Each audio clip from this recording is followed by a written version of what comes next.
Hello students, welcome to Kanishka is. ఈ వీడియోలో మనం కొత్తగా గవర్నమెంట్ ప్రవేశపెట్టినటువంటి త్రిభువన్ సహకారి బిల్లుని మనం ఈ వీడియోలో చర్చిస్తాం అన్నమాట. ముఖ్యంగా ఈ సహకార సంస్థలకి ఎదుగుదలకి గవర్నమెంట్ చాలా చర్యలు తీసుకుంటుంది. దానిలో ఆ చర్యల్లో భాగంగా గవర్నమెంట్ సపరేట్గా కోఆపరేటివ్స్కి ఒక మినిస్ట్రీని ఏర్పాటు చేయడం జరిగింది. అదేవిధంగా రాజ్యాంగంకి సవరణలు తీసుకోవడం జరిగింది. ముఖ్యంగా 97th constitution amendment act of 2011 ప్రకారం ఆర్టికల్ 43B, అదేవిధంగా ఆర్టికల్ 19 క్లాస్ 1 సబ్ క్లాస్ సికి సవరణ తీసుకురావడం జరిగింది. 43B అనేది కొత్త ఆర్టికల్, అదేవిధంగా పార్ట్ 9Bని కూడా చేర్చడం జరిగింది. పార్ట్ 9B అనేది ముఖ్యంగా ఈ గవర్నెన్స్ సంబంధించినటువంటి మ్యాటర్. సో దాన్ని సుప్రీంకోర్టు తర్వాత కొట్టివేయడం జరిగింది, ఎందుకంటే అది సహకార సమాఖ్యకి విరుద్ధంగా ఉందని చెప్పేసి.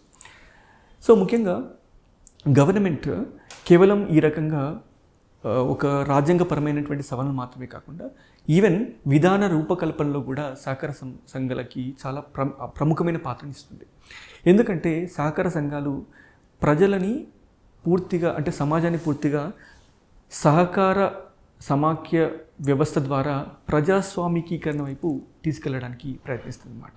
అంటే ముఖ్యంగా స్టేట్, రాజ్యం అనేది ప్రజల అవసరాలపైన ఎక్కువగా ఆధిపత్యం చెలాయించకుండా ప్రజలే తమ యొక్క ప్రొడక్టివ్ కెపాసిటీని చాలా కన్స్ట్రక్టివ్గా ఉపయోగించుకుంటూ పరస్పర సహకారంతో సామాజిక వనరులను ఉపయోగించుకొని తద్వారా వాళ్ళ యొక్క జీవన స్థితిగతుల్ని మెరుగుపరుచుకునేటువంటి ఒక ప్రక్రియ.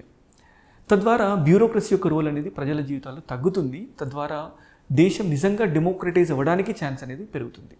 సో ఇది ఒక రకంగా స్థూలంగా చూస్తే లిబరలైజేషన్, ప్రైవేటైజేషన్, గ్లోబలైజేషన్ యొక్క పాయింట్ ఆఫ్ వ్యూలో మనం నెట్వర్క్డ్ గవర్నెన్స్ అనేటువంటి కాన్సెప్ట్ మనం నేర్చుకుంటాం. అంటే state alone cannot do everything for the people. State మాత్రమే కాకుండా, రాజ్యం మాత్రమే కాకుండా సమాజంలో ఉన్నటువంటి వివిధ వర్గాలు, సివిల్ సొసైటీ, పౌర సమాజం, ఈ రకంగా అన్ని వర్గాల యొక్క సహకారాన్ని తీసుకొని సమాజం యొక్క పరిపాలనలో గవర్నమెంట్ అనేది ముందుకు తీసుకెళ్ళడానికి అవకాశం ఉంటుంది. అయితే ఇక్కడ చూస్తే ఈ సహకార సంఘాలని ఏ రకంగా మనం బలోపేతం చేస్తున్నామంటే ఒక యూనివర్సిటీని ఏర్పాటు చేయడం ద్వారా, త్రిభువన్ సహకారి యూనివర్సిటీ బిల్ అనమాట.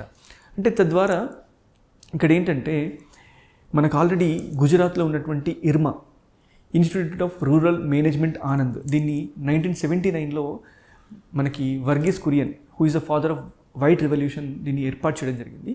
నేషనల్ డైరీ డెవలప్మెంట్ బోర్డ్, అదేవిధంగా government of India, Swedish dairy development agency యొక్క సహకారంతో, అదేవిధంగా రాష్ట్ర ప్రభుత్వం యొక్క సహకారంతో ఈ పర్టికులర్ ఇన్స్టిట్యూట్ని ఏర్పాటు చేయడం జరిగింది. దీని యొక్క పని ఏంటంటే సహకార రంగంలో సరైనటువంటి పరిశోధనలు రీసెర్చ్ చేసి ఆ రంగాన్ని బలోపేతం చేసేటువంటి ప్రక్రియని ఈ సంస్థ అనేది చూసుకుంటుంది అన్నమాట. అయితే గవర్నమెంట్ ఏం చేస్తుందంటే ఈ ఇర్మా ఏదైతే ఉందో గుజరాత్లో, దాన్ని యూనివర్సిటీగా అప్గ్రేడ్ చేస్తుంది. అంటే ఆ Irma already societies registration act of 1860 ద్వారా ఏర్పడింది.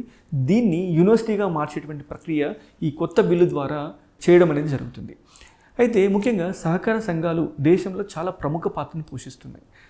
ముఖ్యంగా చూస్తే వివిధ రంగాల్లో ఈ సహకార సంఘాల యొక్క ప్రాధాన్యత మనం చూస్తే మనకి 19% of rural credit, 10% of the milk produced and procured in the country, అదేవిధంగా మనకి 13% of the wheat procurement, 21% of the rice procurement, 35% of the fertiliser distribution, 25% of the fertiliser production.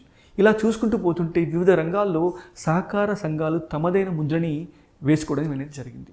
So అందువల్ల ఇంకా మనం ఫర్దర్గా మనం ఈ సహకార సంఘాల యొక్క వ్యాప్తిని, అదేవిధంగా వాటి యొక్క కెపాసిటీని బిల్డ్ చేస్తూ అంతర్జాతీయ ప్రమాణాలను అనుసరించి మనం ముందుకు తీసుకెళ్లాలంటే ఖచ్చితంగా దానికంటూ ఒక స్ట్రక్చర్డ్ ఎడ్యుకేషన్ అనేది కావాలి. సహకార సంఘాలకి ప్రొఫెషనల్స్ అనే వాళ్ళు చాలా అవసరం. ముఖ్యంగా సహకార సంఘాలంటే కేవలం కొన్ని రంగాల్లో మాత్రమే, చాలా రంగాల్లో ఉన్నాయి. డైరీ కానీ, మిల్క్ కానీ, అదేవిధంగా మనం చూస్తే అగ్రికల్చర్ క్రెడిట్ కానీ, బ్యాంకింగ్ కానీ, ఇలా చెప్తూ పోతుంటే వివిధ రంగాల్లో ఉన్నాయి. ప్రతి రంగానికి కూడా నిపుణులు అవసరం, ప్రొఫెషనల్స్ అవసరం. ఎందుకంటే సహకార సంఘాలు ఎందుకు ఎక్కువగా విఫలమవుతున్నాయి కొన్ని ప్రదేశాల్లో అంటే అక్కడ ప్రొఫెషనల్ మేనేజ్మెంట్ లేకపోవడం, ఎక్స్పర్టీస్ లేకపోవడం, రీసెర్చ్ లేకపోవడం, మార్కెట్ మేనేజ్మెంట్ తెలియకపోవడం, మార్కెట్ రీసెర్చ్ అనేది అందుబాటులో లేకపోవడం. ఇవన్నిటిని కూడా మనం అడ్రస్ చేయాలంటే దానికంటూ ఒక స్ట్రక్చర్డ్ ఎడ్యుకేషన్ అనేది అవసరం. ఈ స్ట్రక్చర్డ్ ఎడ్యుకేషన్ని మనం అడ్రస్ చేసే ప్రక్రియలో భాగంగా మనం ఈ సహకార సంస్థలకు సంబంధించినటువంటి ఒక యూనివర్సిటీని మనం ఏర్పాటు చేయడం అనేది జరుగుతుంది. ముఖ్యంగా ఈ సహకార సంఘాల యొక్క రీసెర్చ్ మరియు డెవలప్మెంట్లో భాగంగా యూనివర్సిటీ ఏ రకంగా తోడ్పడుతుందంటే డైరీలో ఉన్నటువంటి ప్రతి రంగం అగ్రికల్చర్ కానీ, డైరీ కానీ, ఫిషరీ కానీ, ఇలా ఏ రంగానైనా తీసుకుంటే ఆ రంగానికి సంబంధించినటువంటి స్కూల్స్ని ఆ యూనివర్సిటీలో ఏర్పాటు చేయడం, దానిపైన ఒక స్ట్రక్చర్డ్ ఎడ్యుకేషన్ ఇవ్వడం, అదేవిధంగా ఆ సహకార సంఘానికి సంబంధించినటువంటి యూనివర్సిటీకి అఫిలియేటెడ్ ఇన్స్టిట్యూషన్స్ కూడా ఏర్పాటు చేయడం. ముఖ్యంగా చూస్తే 4 to 5 అఫిలియేటెడ్ ఇన్స్టిట్యూట్స్ని ఏ రాష్ట్రాల్లోనైతే ఎక్కువగా మనకి ఈ సహకార సంస్థల యొక్క ప్రాబల్యం ఎక్కడైతే ఉంటుందో అక్కడ ఈ ఇన్స్టిట్యూషన్ ఏర్పాటు చేయడం. అలాగే 1 to 2 ఇన్స్టిట్యూషన్స్ని ఎక్కడైతే పూర్తిగా సహకార సంఘాలపైన అవగాహన లేదో ఆ ఏరియాలో దీన్ని ఏర్పాటు చేయడం. తద్వారా సహకార సంఘాలని అంతర్జాతీయ స్థాయిలో తీసుకెళ్ళడానికి ప్రయత్నాలు అనేవి జరుగుతున్నాయి. సో మరి చూద్దాం ఈ సహకార సంఘాల యూనివర్సిటీ ఏ రకంగా పనిచేస్తుంది ఫ్యూచర్లో, ఏ రకంగా ఈ సహకార సంఘాలని ఈ డీప్ రూటెడ్గా సమాజంలో తీసుకెళ్ళడానికి ఇదే రకంగా వెహికల్గా యూజ్ అవుతుంది, ఏ రకంగా ఇది అంతర్జాతీయంగా ప్రమాణాలని నెలకొల్పుతుందో అనేది మనం తర్వాత చూడడానికి అవకాశం ఉంది. Thank you.